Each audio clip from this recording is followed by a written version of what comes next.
শ্রম আইন লঙ্ঘনের মামলায় কোনো যুক্তিতেই সাজা আটকাতে পারলেন না শান্তিতে নোবেলজয়ী ডক্টর মোহাম্মদ ইউনূস।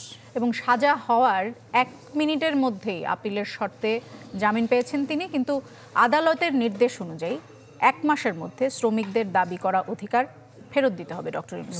রায়ের প্রতিক্রিয়ায় ডক্টর ইউনূস বলেছেন যে অপরাধ তিনি করেননি, তারই সাজা পেতে হলো তাঁকে।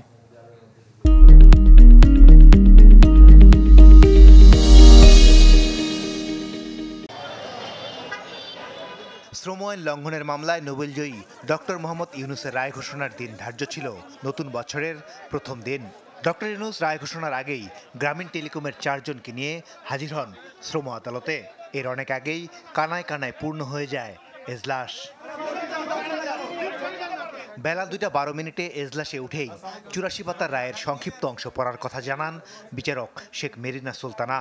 রায়ের পর্যবেক্ষণে বলেন, শ্রম আইন লঙ্ঘনের যে অভিযোগ আনা হয়েছে নোবেলজয়ী ডক্টর ইউনূস সহ 4 জনের বিরুদ্ধে তার প্রমাণ মিলেছে। তাই 6 মাস জেলের সাথে ডক্টর ইউনূস সহ 4 জনকে দেয়া হয় অর্থদণ্ড।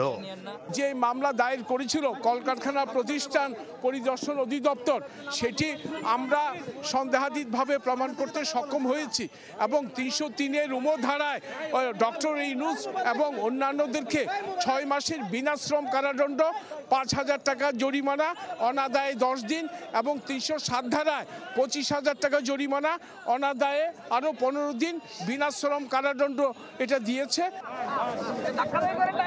রায় দেওয়ার 1 মিনিটের মধ্যে জামিনের আবেদন করেন ডক্টর ইউনূসের আইনজীবী।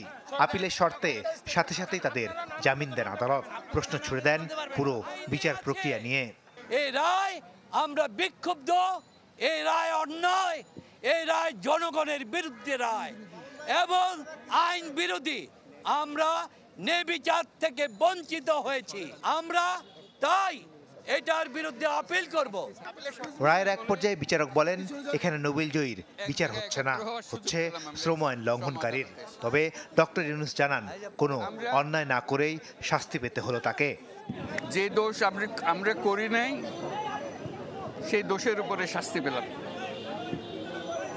এটা আমাদের কপালে ছিল, জাতির কপালে ছিল, আমরা সেটা গ্রহণ করলাম। এদিন রায় শুনতে এসেছিলেন ডক্টর ইউনূসের অনেক বন্ধু। তাদের কেউ কেউ প্রশ্ন তোলেন তাড়াহুড়ো করে রায় দেয়া নিয়ে। এবং যেভাবে লেবার কোর্ট বসেছে, যেই অস্বাভাবিক ঘন ঘনভাবে শুনানি হয়েছে, যেই অস্বাভাবিক দ্রুততায় রায় হয়েছে, আমাদের কাছে সন্দেহ আছে এটা ন্যায় বিচার হয়েছে কিনা। শ্রম আইন লঙ্ঘনের অভিযোগে 2021 সালের 9 সেপ্টেম্বর ডক্টর ইউনূস সহ 4 জনের বিরুদ্ধে মামলা করে কলকারখানা ও প্রতিষ্ঠান অধিদপ্তর, যেখানে অভিযোগ আনা হয় শিক্ষানবিশকাল পার হলেও শ্রমিকদের চাকরি স্থায়ী না করার। সেই সাথে শ্রমিক কর্মচারীদের মজুরি সহ বাৎসরিক ছুটি ও ছুটির বিপরীতে টাকা না দেয়া ও শ্রমিক কল্যাণ তহবিল গঠন করা হয়নি বলেও অভিযোগ আনা হয়। আর এসব অভিযোগেই সাজা হলো গ্রামীণ টেলিকমের চেয়ারম্যান ডক্টর ইউনূসের। মাসুদুর রহমান, চ্যানেল 24, ঢাকা।